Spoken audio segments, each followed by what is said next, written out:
बाद में समझ लेंगे। जल्दी चक्कर हो जाता है, मुझे भी वही लगता है। बिल्कुल।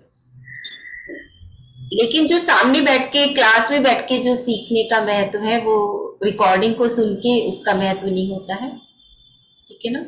ना, और ये वाइब्रेशंस का भी खेल होता है दीदी, जैसे आपके सामने बैठी हो, बेशक ऑनलाइन हो या कुछ भी हो, तो एनर्जी तो आती है ना, पॉजिटिव वाइब्स जो होती हैं सामने वाले की आती हैं। तो बिल्कुल। इस ये भी फर्क पड़ता है, अभी तो हम लेते हैं। बिल्कुल।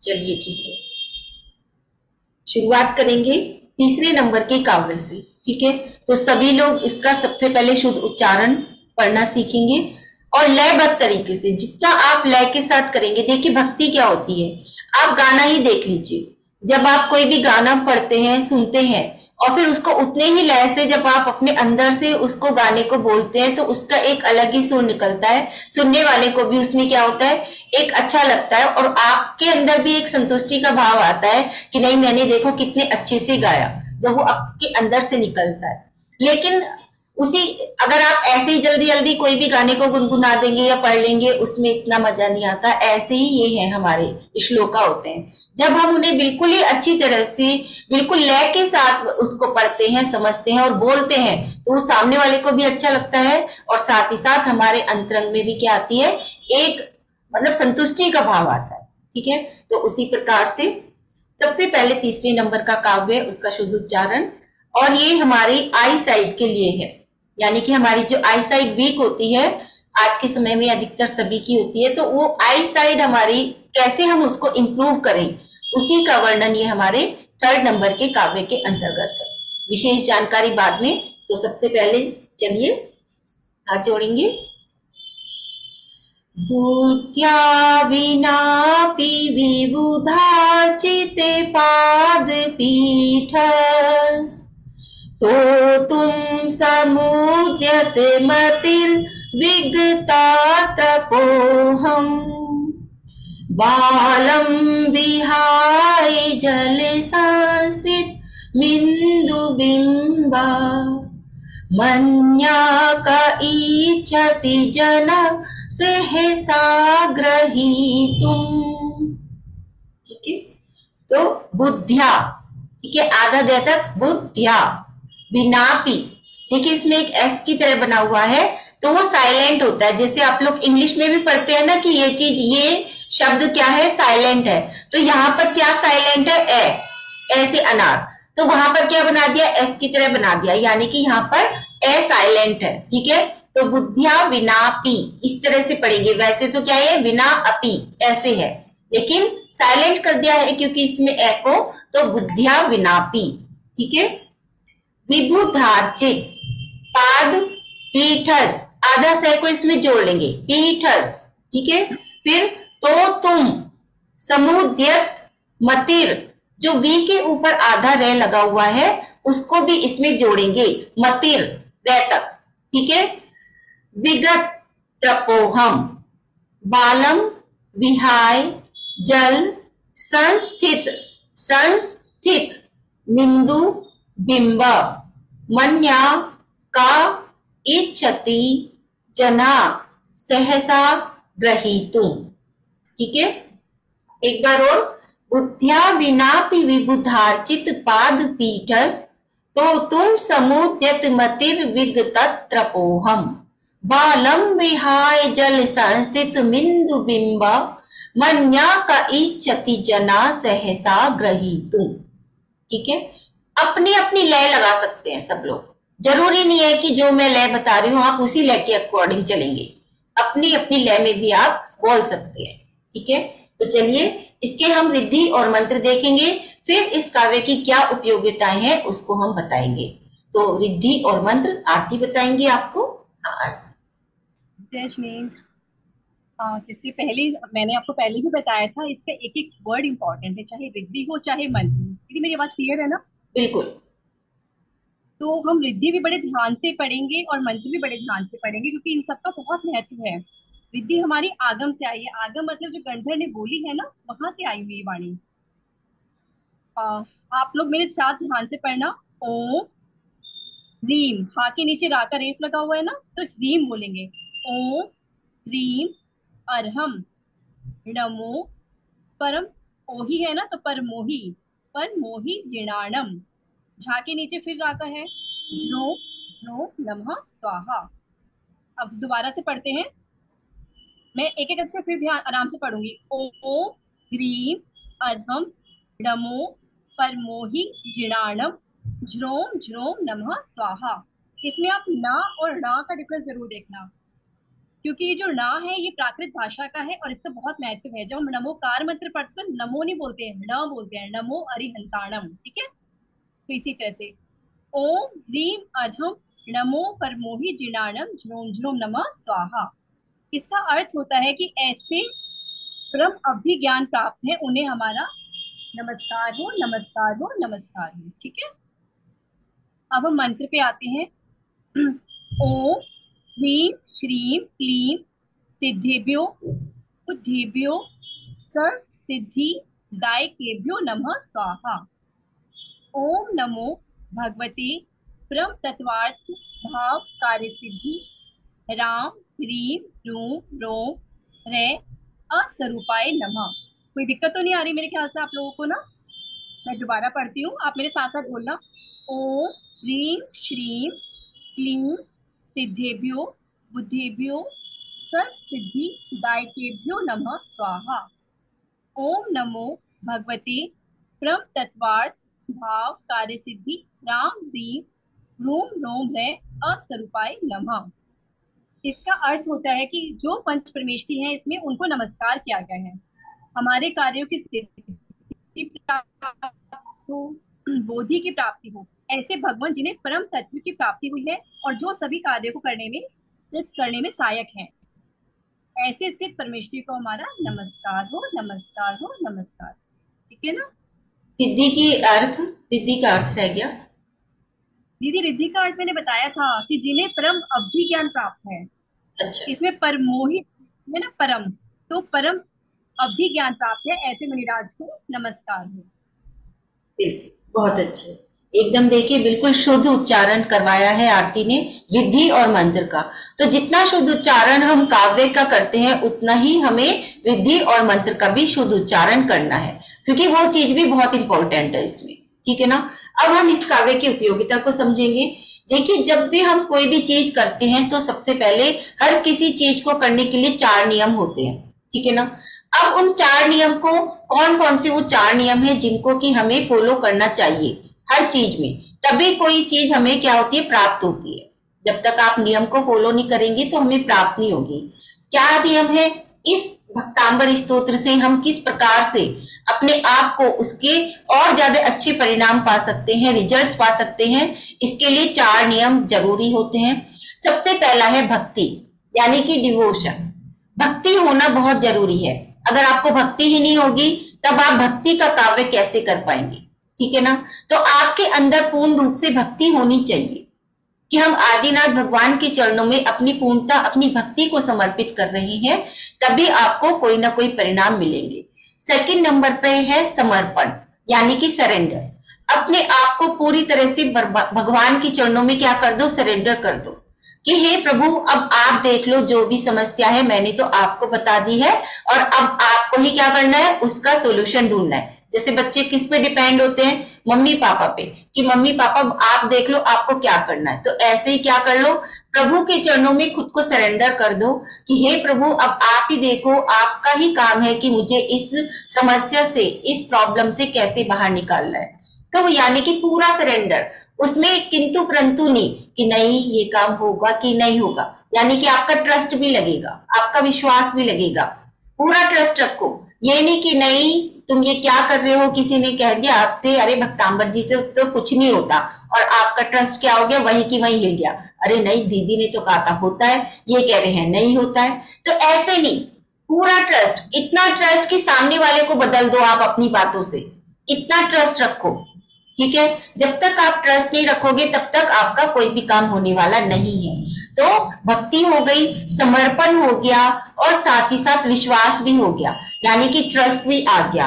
अब क्या, उसके बाद थैंक यू, धन्यवाद का भाव, हमेशा धन्यवाद के भाव में रहें, हमेशा थैंक यू बोलें।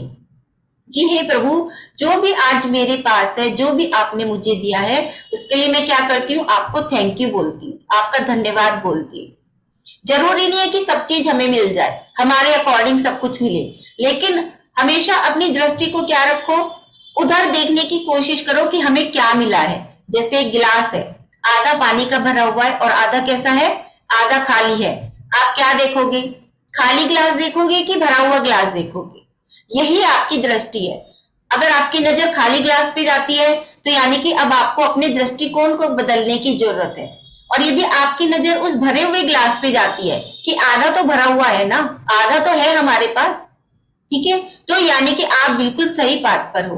तो हमेशा उस आधे खाली गिलास को ना देखकर उस आधे भरे हुए गिलास को देखने का प्रयास करो और उसके लिए क्या बोलो, थैंक यू, कि हमारे पास जो कुछ भी है उसके लिए हम आपका क्या करते हैं, धन्यवाद करते हैं।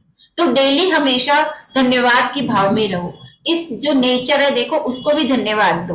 क्या क्या देता है हमें नेचर, ऑक्सीजन देता है, जिसकी वजह से हम लोग क्या है, जीवित है। कौन देता है, पेड़ देते हैं। तो उन पेड़ का भी धन्यवाद, उस नेचर का भी धन्यवाद, उस धरती का भी धन्यवाद, उस आकाश का भी धन्यवाद। तो इस तरह से धन्यवाद के भाव में रही। जो कुछ भी आपके पास है उसको धन्यवाद, इस बॉडी को धन्यवाद। आत्मा कहाँ पर है, बॉडी के अंदर है ना। तो बॉडी क्या कर रही है, हमारे अकॉर्डिंग बॉडी इतनी देर बैठती है। अब आप यहाँ 1 घंटा बैठोगे तो उसमें क्या होगा, बॉडी आपकी साथ दे रही है ना। तो उस बॉडी को भी धन्यवाद, उस शरीर को धन्यवाद जो आपकी इस स्पिरिचुअल जर्नी में आपका साथ दे रहा है, ठीक है ना। तो समझ गए कि कैसे धन्यवाद देना है, हमें किस किस चीज में धन्यवाद देना है। जितना जितना आप धन्यवाद दोगे उतना उतना ही आपके लिए सरल होता जाएगा आपका पाथ, आपके रास्ते, ठीक है ना। तो ये नियम है जिन्हें आपको फॉलो करना है। जब आप इन नियम को फॉलो करोगे तभी आपका क्या होगा, आगे जाके आपका हर चीज आपकी होनी शुरू हो जाएगी। जो बिगड़े हुए काम है वो भी बनने शुरू हो जाएंगे, जो प्रॉब्लम्स है वो सॉल्व होनी शुरू हो जाएंगी, ठीक है। तो चलिए, बातें बहुत हो गई, अब करते हैं हम तीसरे नंबर के काव्य की उपयोगिता को बताते हैं। तो जो तीसरे नंबर का काव्य है वो हमारी आई साइट को इंप्रूव करता है, यानी कि जो हमारी आंखें कमजोर हैं, आंखों की रोशनी कमजोर है, उनको इंप्रूव करता है।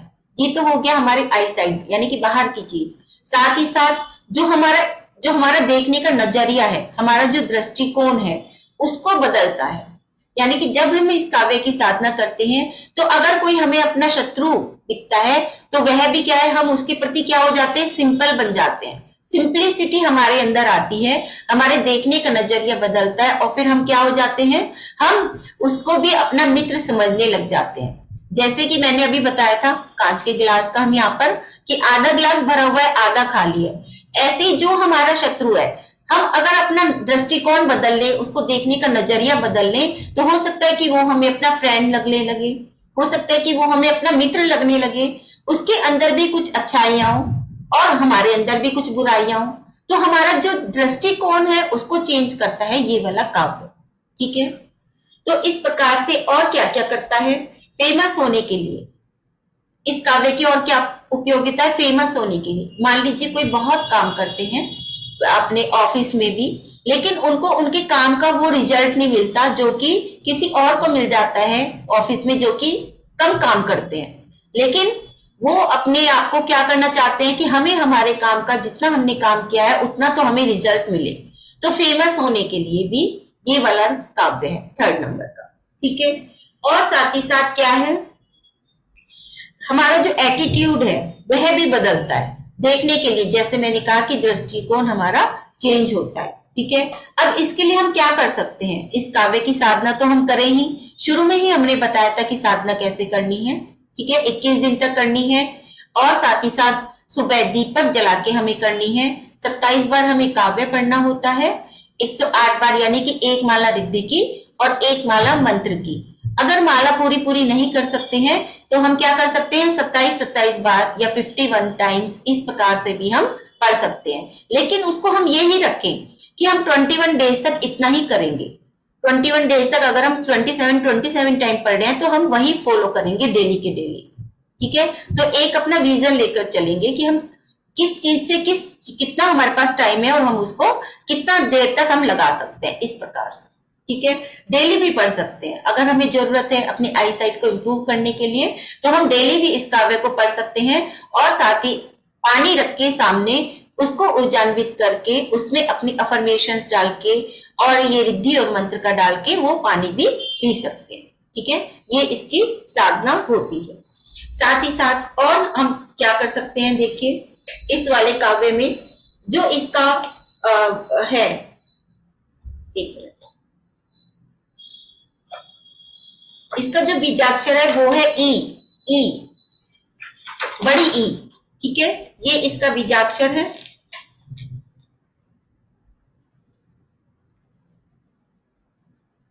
और साथ ही साथ हम अफर्मेशंस भी दे सकते हैं डेली के लिए, जैसे मैं सबकी मित्र हूं, सब मेरे मित्र हैं। आप इसको इंग्लिश में कन्वर्ट कर सकते हैं। ये अफर्मेशन बहुत अच्छी होती है। इससे क्या होगा, आपके आसपास देखिए, आप जो चीज यूनिवर्स में देंगे वही आपको वापस मिलेगी। ये एक नियम होता है, ये आप लोग भी जानते होंगे कि जो हम यूनिवर्स में देते हैं वही एनर्जी हमारे पास वापस आती है। तो अगर हमें अपने आसपास बहुत सारे फ्रेंड्स चाहिए अपने लिए, तो हम क्या करेंगे, मैं सबकी मित्र हूं, सब मेरे मित्र हैं। इस तरह से हम डेली बोलेंगे कि मैं सबकी मित्र हूं, सब मेरे मित्र हैं। I am a good friend, मैं एक अच्छी मित्र हूं। ठीक है ना। तो जब इस प्रकार से आप बोलना शुरू करेंगे तो आपके आसपास के जितने भी लोग हैं वो सब क्या हो जाएंगे, धीरे धीरे धीरे धीरे आपके मित्र बनने शुरू हो जाएंगे। फिर कोई भी आपका शत्रु नहीं रहेगा। आपकी दृष्टिकोण इतना बदल जाएगा, मतलब आपका देखने का नजरिया इतना बदल जाएगा कि आपको हर किसी के अंदर अच्छाई ही अच्छाई नजर आएगी, मित्रता ही आपको फ्रेंड ही नजर आएंगे। ठीक है ना। तो इस प्रकार से अगर आपको ये इनहेंस करनी है, अपनी फ्रेंडशिप को इनहेंस करना है, तो तब आप ये वाले काव्य को या ये वाली अफर्मेशंस का आप प्रयोग कर सकते हैं। ठीक है ना। अगर कोई बहुत ज्यादा निगेटिव है, मान लीजिए आपके आसपास कोई बहुत ऐसे लोग हैं जो बहुत निगेटिव है, हमेशा दूसरों के अंदर बुराई ही देखते हैं, तो तब भी आप ये वाली उनको बता सकते हैं कि आप प्लीज ये काव्य को करें ताकि आपका दृष्टिकोण बदले। ठीक है ना, ताकि आप पॉजिटिव देखें, लोगों के अंदर पॉजिटिविटी को ढूंढना शुरू कर दें। तो इस प्रकार से ये हमारा 3rd नंबर का काव्य होता है। ठीक है, अब उसके बाद आता है हमारा 4 नंबर का काव्य। जो 4 नंबर का हमारा काव्य है वो किसके लिए है, जितने भी हमारे जो वाटर एनिमल्स हैं, जितने भी वाटर एनिमल्स हैं उनकी प्रोटेक्शन से, उनसे हमें क्या करता है, प्रोटेक्ट करता है ये वाला काव्य, 4 नंबर का काव्य। अच्छा, इसकी कलर बता देते हैं, बिल्कुल राइट। देखिए व्हाइट कलर, सफेद वस्त्र, सफेद आसन और कमल गट्टे की माला। कमल गट्टे की माला आती है, वो आपको मिल जाएगी, आप अगर उसको सर्च करेंगे अमेजोन पे मिल जाएगी। नॉर्थ ईस्ट में फेस करके।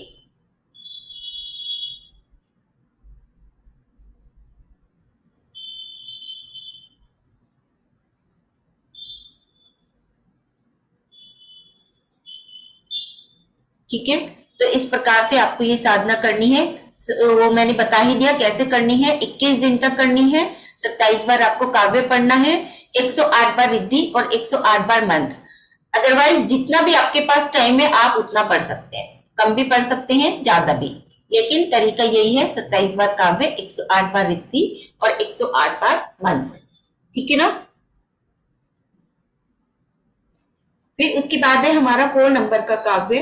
वो क्या काव्य कैसा है, जो हमें वाटर एनिमल्स जैसे मगरमच्छ वगैरह होते हैं ना, वाटर एनिमल्स, उनसे हमारी रक्षा करता है। ठीक है ना। इस काव्य की उपयोगिता को बाद में समझेंगे, सबसे पहले इसको पढ़ना सीखेंगे। वक्तुं गुणान् गुण समुद्र शशांक कांतान्, कस्ते क्षमासुर गुरु प्रतिमोपि बुद्ध्या, कल्पांत काल पवनोधत नक्र चक्रम, को वातरी तुमलमं गुणधिं भुजाभ्याम्। वक्तुं गुणान, गुण, समुद्र शशांक कांतान, कस्ते क्षमा सुरगुरु प्रतिमोपि बुद्ध्या, कल्पांत काल पवनोधत, देखिए आधा द तक फिर धत, पवनोधत नक्र चक्रम, को वा तरी तुमल मम बुनधिम, देखिए ये बड़ा शब्द है, इसको 4 बार तोड़ना है, ठीक है। तरी तुमल, मम मैं और आधा मैं, मम भू निधिम बुझाभ्याम, ठीक है। इस प्रकार से वक्तुम गुणान गुण समुद्र शशांक कांतान, कस्ते क्षमा सुर गुरु प्रतिमोपि बुद्ध्या, कल्पांत काल पवनोदत नक्र चक्रम, को वा तरी तुमल मम बुनिधिम बुझाभ्याम, ठीक है ना। हाँ, अब इसका रिद्धि और मंत्र। हाँ जी बेटा, सारे अपना कैमरा ऑन रखा करो, हमें भी तो पता चले तुम पढ़ रहे हो या नहीं पढ़ रहे हो। अब देखो भक्ति कितने अच्छे से पढ़ रही है, जैसी दीदी आप बोल रहे थे बिल्कुल रिपीट कर रही थी एक वर्ड को। कृतिका की स्माइल कितनी प्यारी है, बार बार स्माइल कर रही, इतनी अच्छी लग रही है। तो मैं वही कह रही हूँ कि कैमरे ऑन कर दे तो हमें भी पता चलता है कि आप लोग कितने अच्छे से पढ़ रहे हो। भक्ति इतनी सिंसियरली बोल रही थी ना आपके एक एक वर्ड को ना, तो पता लग रहा था कि हाँ अच्छे से कैच कर रही है सब चीजें ना। तो चलो अब हम रिद्धि पढ़ते हैं, आप ध्यान से पढ़ना बच्चों एक एक वर्ड को ना। ओम ह्रीम अर्हम नमो सवोहि जिनाणम झ्रोम झ्रोम नमः स्वाहा। ओम ह्रीम, हा के नीचे रा है, मैं फिर से बता रही हूँ आपको, तो हम इसे बोलेंगे ह्रीम। अर्हम नमो, नमो नहीं बोलेंगे, नमो बोलेंगे। सब वही जिणाणम झ्रोम झ्रोम नमः स्वाहा। ओम ह्रीम अर्हम नमो सबोहि जिनाणम झ्रोम झ्रोम नमः स्वाहा। इस रिद्धि का अर्थ है ऐसे रिद्धिधारी मुनिराज जिन्हें सर्व अवधि ज्ञान प्राप्त है, जिन्हें सारी अवधि का ज्ञान है, ऐसे मुनिराज को हमारा नमन हो, नमस्कार हो, नमस्कार हो, ठीक है। क्लियर है ना, बहुत इजी है ये वाला, क्योंकि आपको पहले के 3 आ गए तो भी आपको पढ़ना भी आ गया होगा बच्चों से। अब मंत्र है इसका ओम ह्रीम श्रीम क्लीम, आधा का है तो हम इसे जल्दी बोलेंगे क्लीम जल यात्रा जल देवता भ्यो नमः स्वाहा। संस्कृत के वर्ड हैं तो हम थोड़ा टुकड़ों में करेंगे तो हमें बोलने में इजी भी रहता है। ओम ह्रीम श्रीम क्लीम जल यात्रा जल देवता भ्यो नमः स्वाहा। क्लियर है ना। अब इसमें मंत्र का अर्थ है कि ऐसे देवता जो जल देवताओं को हमारा नमन हो। जो इसमें, क्योंकि ये दीदी ने बताया कि जो काव्य है ये जल के ऊपर है, जो जल से जंतु का रक्षा करता है ना, तो इसमें जो जल के जो देव हैं उनको हमने नमन किया है, ठीक है ना। जल देवताओं को हमारा नमन है, लिया आपने। बहुत अच्छी। देखिए हम इसमें ना ग्रह को भी बताते जाएंगे साथ साथ। 9 ग्रह होते हैं, आप सभी जानते हैं, है ना। और 9 ग्रह का कितना प्रभाव होता है हमारे ऊपर, हमारी लाइफ पर। तो ये वाला काव्य कौन से ग्रह से रिलेटेड है वो भी हम आपको बताएंगे। और जो हमारा 3rd नंबर का जो काव्य था उसकी जो रिद्धि थी उसमें स्विच वर्ड हम इसमें बता देते हैं 3rd वाले काव्य का, वो है नमो परमोहि जिणाणम। ये स्विच वर्ड है, तो खाली उसके भी आप लोग क्या कर सकते हैं, बार बार चैंटिंग कर सकते हैं, ठीक है ना। नमो परमोहि जिणाणम इसके भी कर सकते हैं, अगर आपके पास ज्यादा समय नहीं है तब भी आप इसका सिर्फ इस छोटे से वर्ड की, ये आपका स्विच वर्ड हो गया, और वो भी किसमें हो गया, प्राकृत भाषा का स्विच वर्ड। तो कितना महत्व है प्राकृत भाषा के स्विच वर्ड का, है ना। इंग्लिश का भी अलग अपना महत्व है, वो भी हम आपको बताएंगे बाद में। लेकिन अभी क्योंकि हमारा ये सब संस्कृत और प्राकृत चल रहा है तो उसमें है आपका ये वाला। उसके बाद जो 4 नंबर का काव्य है उसका जो स्विच वर्ड है वो है रमो सबोहि जिणाणम। सिर्फ इतना सा स्विच वर्ड है, रमो सबोहि जिणाणम। तो आप उसको अंडरलाइन भी कर सकते हैं, क्योंकि रिद्धि तो लिखी हुई है पहले से ही आपके पास, तो उसको अंडरलाइन कर लीजिए कि ये क्या है, आपका स्विच वर्ड है इस वाले काव्य का, प्राकृत भाषा का, ठीक है ना। अब इस काव्य की साधना कैसे करनी है मैं भूल जाती हूँ, तो इसलिए पहले ही इसके कलर बता देती हूँ, ठीक है। तो इसमें क्या है, व्हाइट कलर, व्हाइट यानी कि सफेद रंग के ही आपको वस्त्र पहनने हैं, कपड़े, और व्हाइट कलर का ही आसन, व्हाइट ही माला, यहाँ पर आ जाती है व्हाइट माला। तो वो आप स्फटिक मणि की भी माला ले सकते हैं, चांदी की माला भी ले सकते हैं, वो सब आपकी व्हाइट कलर में आ जाएगी, ठीक है। इसमें आप डेली 11 माला भी कर सकते हैं। अगर जैसे साधना है वो तो है ही कि 27 बार काव्य, 108 बार रिद्धि, 108 बार मंत्र, वो तो है ही। लेकिन अगर कोई अलग से करना चाहता है तो उसमें क्या है, आप रोज 11 माला रिद्धि की भी कर सकती हैं, क्योंकि इसके अंदर एक ऐसे रोग का निवारण है कि अगर वो किसी को हो जाता है तो उसमें एक्स्ट्रा एफर्ट डालने की जरूरत होगी। अगर आपको एक्स्ट्रा एफर्ट डालने हैं तो अब आप क्या करेंगे, तब आप रिद्धि की 11 माला डेली करेंगे और उसका पानी जब पिलाएंगे तो उससे क्या होगा, थोड़ा पानी पिलाना है, इसमें ज्यादा पानी नहीं पिलाना, क्योंकि पानी क्या है, पानी ही यहाँ पर नुकसान दे रहा है इस वाले काव्य में। ठीक है। अब फोर्थ की रिद्धि का मतलब दोबारा बता दें, फोर्थ काव्य की रिद्धि बता दो आरती एक बार। ऐसे रिद्धिराज मुनिराज, ऐसे रिद्धिधारी मुनिराज जिन्हें सर्व अवधि ज्ञान प्राप्त है। दोबारा बोलूं क्या? ऐसे रिद्धिधारी मुनिराज जिन्हें सर्व अवधि ज्ञान प्राप्त है। ये अवधि ज्ञान के भेद है, ठीक है ना। अवधि ज्ञान, परम अवधि ज्ञान, सर्व अवधि ज्ञान, ये अवधि ज्ञान के भेद होते हैं, ठीक है ना। हाँ, तो देखिए, जिसको पानी का फोबिया हो, सबसे पहले तो ये जो काव्य है इसका जो अर्थ है वो है कि पानी का फोबिया। बहुत से लोगों को होता है पानी का फोबिया, किसी को हाइट का फोबिया, किसी को कैसे। तो जिनको पानी का फोबिया हो उनके लिए हम ये काव्य बता सकते हैं, ठीक है। अच्छा ठीक है, मैं उसके स्विच वर्ड भी बता दूंगी, फर्स्ट और सेकंड काव्य के, ठीक है ना, रिद्धि के स्विच वर्ड। और साथ ही साथ इसमें क्या है, अंगों में पानी भर जाना, जो हमारे लंग्स होते हैं। आजकल सबसे ज्यादा जो बीमारी चल रही है चारों तरफ, यही मेरे को सुनने में आ रही है कि लंग्स में पानी का भर जाना, फेफड़ों में पानी का भर जाना। तो तब हम इस वाले काव्य की आराधना बताते हैं, उससे क्या होता है कि वह ठीक हो जाते हैं। तो इसलिए मैं कह रही हूँ क्योंकि पानी का ही से ही रिलेटेड है, तो उनको हम क्या देंगे, थोड़ा थोड़ा पानी देंगे, क्योंकि उनके अंदर तो पहले ही पानी की मात्रा बहुत ज्यादा हो गई है। जब हम उनको पानी पिलाएंगे तो थोड़ा सा पिलाएंगे, यानी कि पूरा ग्लास भर के, ठीक है ना।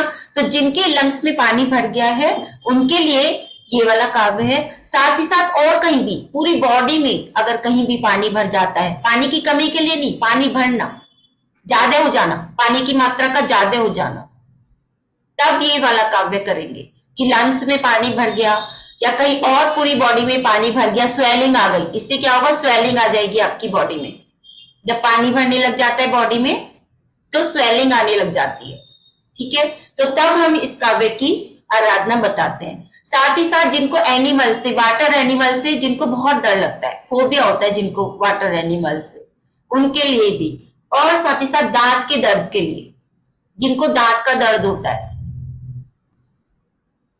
उसके लिए, ठीक है। ओवर थिंकिंग, जो लोग ओवर थिंकिंग करते हैं उसके लिए, ओवर थिंकिंग के लिए, ठीक है। ओवर थिंकिंग का यहाँ पे क्या मतलब है, जबकि ये तो सारा का सारा पानी से रिलेटेड है, तो मैं बताती हूँ। क्योंकि ये कौन से नंबर का काव्य है, 4 नंबर का हमारा काव्य है। 4 नंबर का काव्य, 4 किस में आता है न्यूमरोलॉजी के अकॉर्डिंग, वो आता है राहु का नंबर होता है, राहु ग्रह का। और राहु ग्रह क्या करता है, हमारे माइंड को उस पर अटैक करता है, हमारे माइंड पर। और जब वो हमारे माइंड पर अटैक करता है तो ओवर थिंकिंग बढ़ जाती है, हर वक्त हम लोग कुछ ना कुछ अलग अलग सोचते हैं, ठीक है। तो उस ओवर थिंकिंग को कम करने के लिए हम क्या करेंगे, ये काव्य की आराधना करेंगे। जैसे कि आप सब पढ़ने वाले बच्चे हो तो सोचते हो मैं ये भी कर लूं, मैं वो भी कर लूं, लेकिन होता कुछ नहीं है, तो यानी कि राहु खराब है। आप सोचते बहुत ज्यादा हो मगर वो काम उतना कर नहीं पाते, तो तब आप ये वाला काव्य कर सकते हैं राहु को ठीक करने के लिए, ठीक है। और ओवर थिंकिंग का जो एक अलग से मैं आपको बताती हूँ बीजाक्षर, वो है क्लीन, आधा के ले, उसपे बड़ी की मात्रा और बिंदी। क्लीन बीजाक्षर होता है जब भी हमें अपनी ओवर थिंकिंग को कम करना होता है,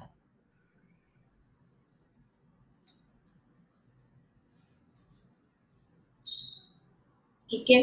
और किस लिए है, तो देखिए जब भी हमारे कैरियर का ग्राफ जो है वो नीचे जा रहा है, डाउन हो रहा है, क्योंकि ये क्या है, पानी, समुद्र, समुद्र में क्या होता है, लहरें आती है, समुद्र में तूफान आते हैं, है ना। तो जब समुद्री यात्रा हम लोग करते हैं, समुद्र के अंदर जाते हैं, वहां पर जैसे लहरें आती हैं, ऐसे ही क्या होता है, हमारे इमोशंस भी ऐसे ऐसे होते हैं, डाउन और अप, डाउन और अप, इस तरह से हमारे इमोशंस भी होते हैं। या फिर हमारे कैरियर का ग्राफ नीचे जा रहा हो, बहुत ज्यादा नीचे जा रहा हो, ठीक है ना। या फिर जैसे लोन, हमारे ऊपर कर्जा चढ़ा हुआ, लोन चढ़ा हुआ है बहुत ज्यादा, और हम उसमें डूबते जा रहे हैं, तो तब भी हम ये वाले काव्य की आराधना बताएंगे, किसी के लोन के लिए, कर्ज चुकाने के लिए, ठीक है ना। तो इस प्रकार से जो चीज डूब रही है, चाहे वो कैरियर का ग्राफ हो, चाहे वो हमारा व्यापार हो जो डूब रहा हो, या हमारी कोई प्रॉपर्टी हो कि हमने कोई प्रॉपर्टी लेके डाली हुई है लेकिन अभी उसकी कोई भी मोल नहीं लग रहे हैं, यानी कि वो बिल्कुल डूब रही है, हमें को ऐसा लग रहा है कि हमारी प्रॉपर्टी डूब जाएगी, तो तब भी हम ये वाले काव्य की आराधना बताएंगे, ठीक है ना। तो इस प्रकार से ये हमारा 4 नंबर का काव्य होता है। देखिए एक ही काव्य के अंदर कितनी सारी चीजें आ जाती हैं। और अगर मैं इसका अध्यात्म का भी बताने लग जाऊं तो क्या है, हमारे अंदर कौन बैठा हुआ है, देखिए क्रोध मान माया लोभ ये बैठे हुए हैं, तो ये क्या है, ये मगरमच्छ है, क्रोकोडाइल पानी में होते हैं, लेकिन ये कहा है, ये हमारे अंदर है, हमारी आत्मा के अंदर बैठे हुए हैं ये सारे के सारे। अब इन क्रोकोडाइल से यदि हमें लड़ना है तो हमें क्या करना पड़ेगा, ये काव्य की साधना करनी पड़ेगी ताकि वो हमें नुकसान ना पहुंचाए। तो ये क्या हो गया, ताकि हम डूबे नहीं, यानी कि हम इस मतलब संसार में डूबे नहीं, इस संसार से पार हो जाए, तो उसके लिए हमें क्या करना होगा, उन क्रोकोडाइल्स को हमें काबू में करना होगा, उनसे पहले तो डरना बंद करना होगा और फिर उन्हें काबू में करना होगा, तो तब भी हम ये काव्य के माध्यम से आराधना कर सकते हैं। तो मैं थोड़ा थोड़ा सा सबका बता के चल रही हूँ, अध्यात्म का भी और साथ ही साथ जो रोग है उनका भी, और अलग से जो ग्रह है उनका भी, कि कौन सा ग्रह यहाँ पर हमारा काम करेगा, ठीक है ना। अध्यात्म को इंग्लिश में ना बच्चों स्पिरिचुअल बोलते हैं, स्पिरिचुअल जर्नी, ठीक है ना। एक धर्म होता है और एक स्पिरिचुअल जर्नी होती बिल्कुल, जो हमारी दीदी है ना, एक और जैसी आरती है ऐसे ही एक और है जो आपको इंग्लिश में समझाएंगी, मेरे को थोड़ी इंग्लिश कम आती है ना, तो वो अभी नेक्स्ट वीक से आएंगी, तो वो आपको इंग्लिश में भी बताएंगी सारा का सारा कि क्या क्या है आपके, ताकि आप लोगों को और अच्छे से समझ में आ सके, क्योंकि मेरे को थोड़े बिल्कुल टिपिकल वर्ड आते हैं संस्कृत के और प्राकृत के और हिंदी के भी, और आरती थोड़ा बता सकती है, लेकिन जो एक और दीदी आएंगी आपके जैसे ही, वो नेक्स्ट वीक से आएंगी, वो आपको इंग्लिश में बताएंगी सारा, ठीक है ना। यहां तक समझ में आया दो काव्य, ठीक है। एक काव्य और लेते हैं, 5 नंबर का काव्य, ठीक है। ये भी कैसा है, ये भी हमारी आंखों के लिए ही है, लेकिन अब ये आंखों के रोग के लिए है। जो हमारा 3rd नंबर का काव्य था वो था आंखों की आई साइट के लिए, कि जिसकी आंखें वीक हैं उसके लिए था। और ये वाला क्या है, जो जैसे आंख में पानी आ जाना है ना, और मोतियाबिंद हो जाना, या जो भी आंखों में जलन होना, इस तरह की जितनी भी आंखों से रिलेटेड जो भी प्रॉब्लम्स होती हैं, रोग होते हैं, उनके निवारण के लिए हमारा 5 नंबर का काव्य है, ठीक है। सबसे पहले इसको पढ़ना सीखेंगे अच्छे से। सोहम तथापि तव भक्ति वशान मुनीशा, कर्तुं स्तवं विगत शक्तिरपि प्रवर्ता, रीत्यात्मवीर्यमविचार्य मृगेन्द्रम्, नाभ्येति किं निजशिशो परिपालनार्थम, ठीक है। सोहम, देखिए इसमें ए जो है वो क्या है, साइलेंट है। सोहम तथापि तव भक्ति, देखिए भक्ति यहाँ पर है एक हमारे जूम मीटिंग में, और यहाँ पर भी एक और भक्ति है, भक्ति वशान मुनीशा, कर तुम स्तवम विगत शक्ति रपित प्रवत्ता, प्रीत्यात्म वीर्य विचार्य मृगी मृगेंद्रम। यहाँ पर किसी किसी जिनवाणी में मृगो भी है, तो वो भी ठीक है और ये भी ठीक है, किसी किसी जिनवाणी में मृगो भी होता है, ठीक है ना, तो वो भी ठीक है, ये भी। मृगी मृगेंद्रम नाभ येति किम निज शिशो परिपाल नार्थम, ठीक है। एक बार और, सो हम तथा पितव भक्ति वशान मुनीश, कर्तुम स्तम विगत शक्ति रपि प्रवर्ता, प्रीत्यात्म वीर्यम विचार्य मृगी मृगेन्द्रम, नाभ्येति किम निज शिशो परिपालनार्थम, ठीक है। अब इसके रिद्धि और मंत्र आरती। हाँ जी दीदी, रिद्धि हम पढ़ेंगे। ओम ह्रीम अर्हम नमो अनंतोहि जिणाणम ज्रोम ज्रोम नमः स्वाहा। ओम ह्रीम अर्हम नमो अनंतो ही जिनाणम ज्रोम ज्रोम नमः स्वाहा। इसका अर्थ है कि ऐसे रिद्धिधारी मुनिराज जिन्हें असंख्यात योजन तक की जो बात होती है वो अवधि ज्ञान से पता चल जाती है। असंख्यात योजन मतलब इंफिनिटी, जो एक एरिया फैला हुआ है ना इंफिनिटी योजन तक, कि मतलब जिसकी कोई सीमा ही ना हो, उन्हें अपने अवधि ज्ञान से सारी बातें पता चल जाती हैं कि क्या हो रहा है क्या नहीं हो रहा है। अवधि ज्ञान मतलब अपने यहाँ से उन्हें सब कुछ पता चल जाता है, कि सब बातें स्पष्ट हो जाते, कुछ उनसे छिपा नहीं होता। क्लियर है सबको? अब इसके बाद हम आते हैं मंत्र पे। ओम ह्रीम श्रीम क्लीम क्रोम सर्व संकट निवारणेभ्यो सुपार्श यक्षेभ्यो नमो नमः स्वाहा। अब दोबारा वो पढ़ना मेरे साथ। ओम ह्रीम श्रीम क्लीम क्रोम सर्व संकट निवारणेभ्यो सुपार्श यक्षेभ्यो नमो नमः स्वाहा। ये ऐसे कितना अच्छा लगता है जैसे सारे पढ़ रहे होते हैं, सारे बच्चे इतने अच्छे से पढ़ रहे हैं ना, बहुत अच्छे हैं, सारे सिंसियर है ये लोग। ओम ह्रीम श्रीम क्लीम क्रोम सर्व संकट निवारणेभ्यो सुपार्श यक्षेभ्यो नमो नमः स्वाहा। इसका अर्थ होता है कि सब संकटों का निवारण करने वाले जो हमारे यक्ष हैं, सुपार्श प्रभु के, उनको हम बारंबार नमन करते हैं, उनको मैं बारंबार नमन करता हूँ। बहुत अच्छे। देखिए इस काव्य को के लिए कैसे साधना की जाएगी। रेड कलर के वस्त्र, ठीक है, लाल वस्त्र, लाल ही आसन और लाल ही माला, उससे ये काव्य की साधना की जाएगी।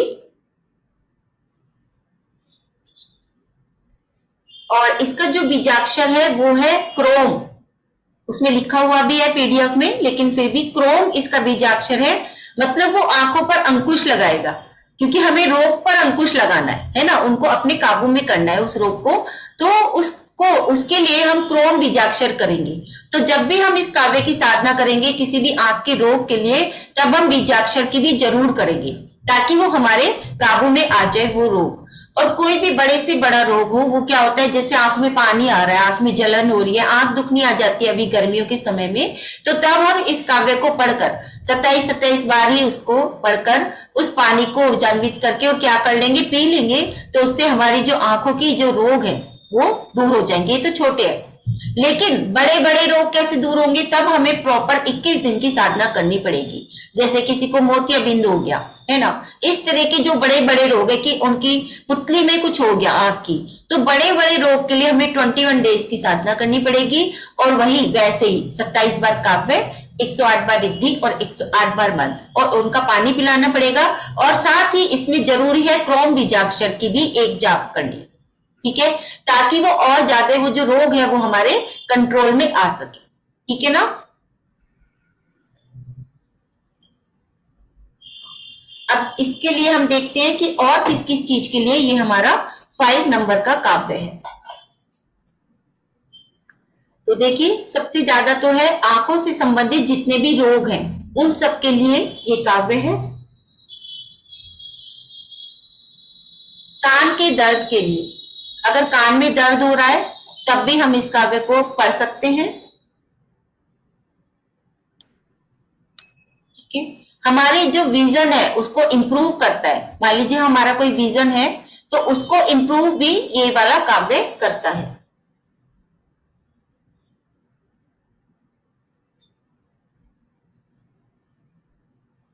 हमारी इनर पावर को बढ़ाता है, जो हमारे अंदर की पावर है, हमारी जो इनर पावर है उसको भी बढ़ाता है ये काव्य।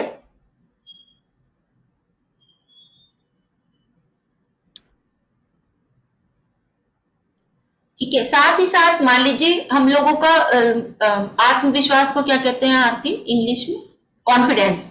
हाँ, मान लीजिए हमारा जो कॉन्फिडेंस है वो लो है, हमें कोई काम करना है लेकिन हमें कॉन्फिडेंस नहीं है कि हाँ हम ये काम कर पाएंगे, ठीक है, तो तब भी हम इस काव्य को करेंगे ताकि जो हमारा कॉन्फिडेंस है वो हमारा वापस आ जाए, हमें ये लगे कि नहीं हम ये काम कर सकते हैं। क्योंकि देखिए क्या है इसके अंदर, लाल रंग मैंने आपको बताया, लाल रंग किसका होता है, ऊर्जा का। जैसे सूरज उदित होता है तो सूरज का रंग कैसा होता है, लाल होता है ना।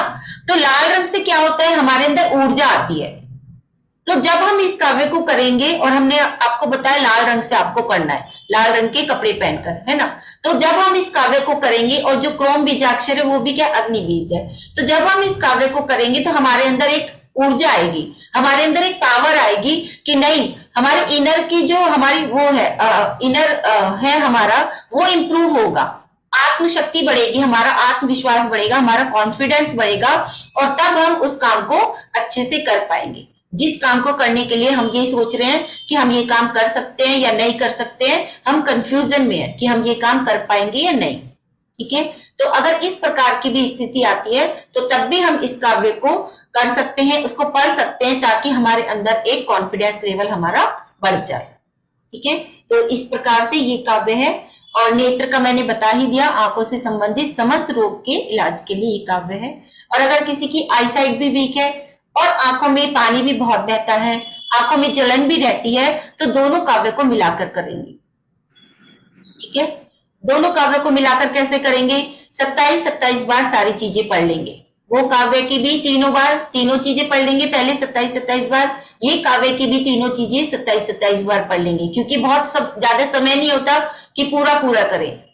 या फिर अगर आप लोग नहीं कर सकते तो मम्मी कर सकती हैं, ऐसा नहीं है कि आप ही लोगों को करना है, वो कर ले और उसका पानी आप लोगों को पिला दे या किसी को भी पिला दे, तो वो भी इंप्रूव हो जाएंगे, आप लोगों को भी वो पूरा लगेगा। ठीक है ना। तो इस प्रकार से हम बता सकते हैं सामने वाले को कि अगर दोनों चीजों की दिक्कत है तो दोनों काव्य को मिलाकर करेंगे। और अगर पूरा समय है, 1 घंटे का समय दे सकते हैं, तो पूरे तरीके से कीजिए। 27 बार पहले तीसरे नंबर का काव्य 27 बार पढ़िए, उसकी रिद्धि पढ़िए, उसकी जाप कीजिए। फिर 5वें नंबर को काव्य पढ़िए, उसकी रिद्धि कीजिए और उसकी जाप कीजिए। ठीक है ना, अगर आपके पास पूरा समय। ठीक है, तो इस प्रकार से ये वाला हमारा 5 नंबर का काव्य हो जाता है। एक तो इसके लिए वो भी है, वो भी बताएं क्या आरती? क्या दीदी? वो एक वो है ना चंदन का, एक रेमेडी और बता देते हैं, ताकि आंखों के लिए और कानों के लिए, ताकि कान में भी जो अगर दिक्कत है, दर्द है, तो वो भी ठीक हो जाए। एक रेमेडी लिख लीजिए, असली चंदन। चंदन आता है, असली चंदन होना चाहिए, लेकिन नकली नहीं, व्हाइट वाला असली चंदन ले। ठीक है, अब मान लीजिए आपका इस डिब्बी में क्या कहते हैं, ये डिब्बी है, इसके अंदर आपका चंदन है। अभी इसको ऐसे हाथ में रख लिया लेफ्ट हैंड पर।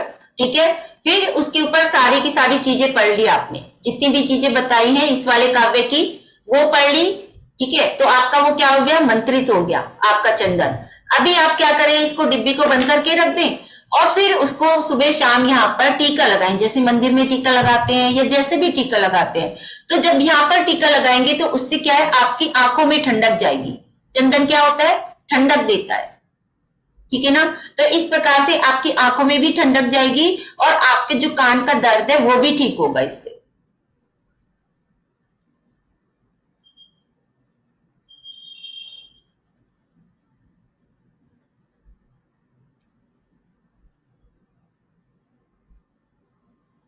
ठीक है, एक और लिख लेते हैं, एक और बता देते हैं इसकी रेमेडी। त्रिफला आता है, एक त्रिफला आता है जो कि आपको कहीं भी मिल जाएगा, जो पंसारी की दुकान होती है वहां पर मिल जाता है त्रिफला।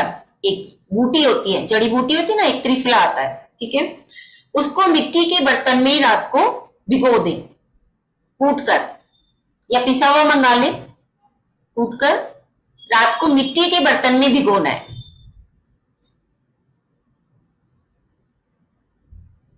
सुबह को उस पानी को छानकर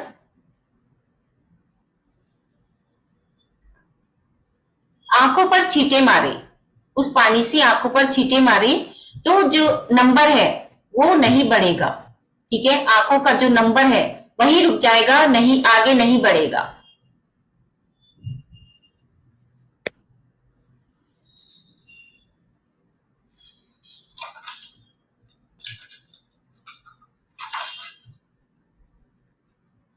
ठीक है, तो ये 2 रेमेडी है आंखों के लिए, क्योंकि आंखों की सबसे ज्यादा परेशानी रहती है। और इसका जो स्विच वर्ड है 5 नंबर काव्य का, वो है रमो अड़म तो ही जिणाणम। रमो अणम तो ही जिराणम। रिद्धि में चेक करेंगे क्योंकि लिखने में गलती हो सकती है, तो इसकी जो रिद्धि है उसी में देखिए आपको मिल जाएगा ये स्विच वर्ड रमो अणम तो ही जिराणम। हाँ ना, आप ना पीडीएफ निकलवा लीजिएगा तो उससे ज्यादा आपको सही रहेगा। ठीक है, पीडीएफ निकलवाओगे, हाँ निकलवा के रख लो पेपर, तो उसमें आधा आपको लिखना ही नहीं पड़ेगा, वही आपका हमेशा के लिए आपके पास रहेंगे वो पेपर्स, और उसी में टिक करते रहो कि ये हमारा स्विच वर्ड हो गया। ठीक है ना। हाँ, फर्स्ट और सेकंड काव्य का रह गए थे स्विच वर्ड।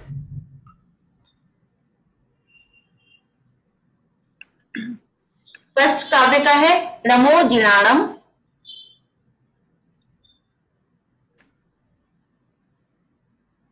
और सेकंड काव्य का है रमो ओही जिराणम।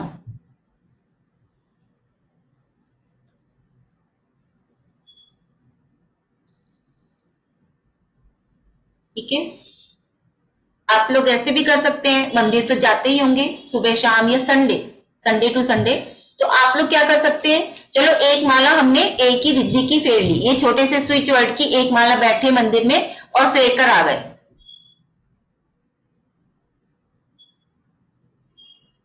एंजल नंबर रह गए, एंजल नंबर तो हम आपको बाद में बताएंगे ना, सारे के सारे एंजल नंबर, और जो इंग्लिश वाले स्विच वर्ड है, ठीक है, वो मैंने पूरी पीडीएफ बना के रखी हुई है, तो वो हम लास्ट में सारे ले लेंगे, वो आपको समझा देंगे कि ये इस वाले काव्य के उसमें सारा लिखा हुआ है। ठीक है ना, तो वो मैं पीडीएफ भी भेज दूंगी, बाद में भेजूंगी, लेकिन अभी नहीं, अभी पहले आप पूरा पढ़ लीजिए, फिर बाद में वो वाले हम आपको बताएंगे कि ये वाले इस काव्य के लिए ये इंग्लिश के स्विच वर्ड है और ये आपके एंजल नंबर है। ठीक है ना, तो ये वाले बता हो गए ना सबके रिद्धियां वाले स्विच वर्ड 5 काव्य के। ठीक है, अब किसी को कुछ पूछना है तो हैंड रेज करें, कुछ भी पूछना है तो।